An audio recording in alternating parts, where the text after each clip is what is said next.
একটি হলো রাসূলুল্লাহ সাল্লাল্লাহু আলাইহি সাল্লামের সিরাতের পথ, আরেকটা হলো গুমরাহির পথ। একটা হলো রাসূলের তরিকা, আরেকটা হলো শয়তানের তরিকা। এখন আমরা কোন তরিকায় চলতে চাই? হিদায়াতের তরিকায়? হাত তুলে দেখাই রাসূলের পথে কে কে চলতে চাই।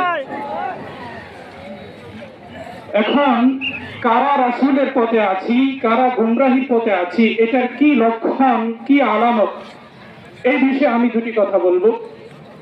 রাসূলুল্লাহ সাল্লাল্লাহু আলাইহি ওয়াসাল্লাম বলেছেন, যখন উম্মতের মাঝে দ্বন্দ্ব তৈরি হয়, ইখতিলাফ তৈরি হয়, মতবিরোধ তৈরি হয়, তোমাদের কাজ হলো আলাইকুম বিসসাওয়াদিল আযম, সংখ্যাগরিষ্ঠ উলামায়ে কেরাম মুসলমান যেই তরিকায় থাকবে সেটাই হলো আমার তরিকা, সেটাই হলো হিদায়াতের পথ।